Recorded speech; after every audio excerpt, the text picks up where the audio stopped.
یہ بھی کہنا تھا پی ٹی آئی مذاکراتی کمیٹی بانی سے پوچھے بغیر ایک لفظ نہیں بول سکتی۔ بانی پی ٹی آئی سے ملاقات کے لیے کلیئرنس والی صورتحال نہیں ہے۔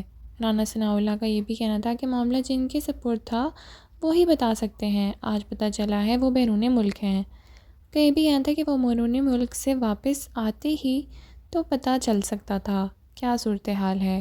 مطالبات تحریری طور پر دینے میں 2 ہفتے لگا دیے گئے ہیں۔ ان کا یہ بھی کہنا تھا کہ ملاقات میں 2-3 دن لگ جاتے ہیں تو کون سا غلط کام ہو گیا ہے۔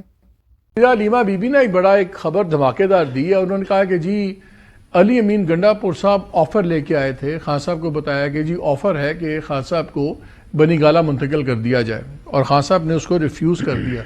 تو یہ گنڈا پور صاحب کو گورنمنٹ نے آفر دی تھی، کسی اور نے آفر دی تھی؟ وہ کس کی آفر لے کے آئے تھے؟ گنڈا پور صاحب سے ہماری تو کبھی ملاقات نہیں ہوئی، اگر ہوئی بھی ہے تو میٹنگز میں ہوئی ہے۔ پرائم منسٹر صاحب کے ساتھ بھی جہاں تک میری انفارمیشن ہے کہ وہ میٹنگز میں ہی ملتے رہے ہیں، کوئی ان کی 1-to-1 میٹنگ میرے تو انفارمیشن میں نہیں ہے۔ ان کی میٹنگ اگر ہوتی رہی ہیں تو محسن نقوی صاحب کے ساتھ ہوتی رہی ہیں۔ اب یہ تو پھر ان سے پوچھا جائے کہ ان کو کس نے آفر کی تھی۔ تو محسن نقوی صاحب میرا خیال ہے آپ ہی کی گورنمنٹ کے اندر انٹیریئر منسٹر ہیں کہ نہیں ہیں؟ ٹھیک ہے، ان کے تعلقات بہت جگہ پہ ہیں، تو وہ یہ آپ معلوم کر کے بتائیں ہمیں۔ تو آپ کے خیال میں یہ آفر ان کو محسن نقوی صاحب نے ہو سکتا ہے دی ہو بنی گالہ جانے کی؟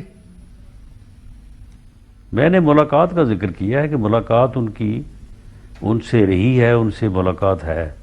ہمارے ساتھ تو ان کی ملاقات بھی نہیں ہے، تو اس لیے ہم نے تو ان کو کوئی آفر نہیں کی، لیکن نقوی صاحب نے اگر کی ہے تو اس کی پھر تصدیق یا تردید یا وہ خود کر سکتے ہیں یا پھر گنڈا پور صاحب کر سکتے ہیں۔ رانا صاحب آپ ایسے بٹوین دا لائنز کمال کی بات کرتے ہیں، اس کے آپ کے پاس 100 نمبر ہمیشہ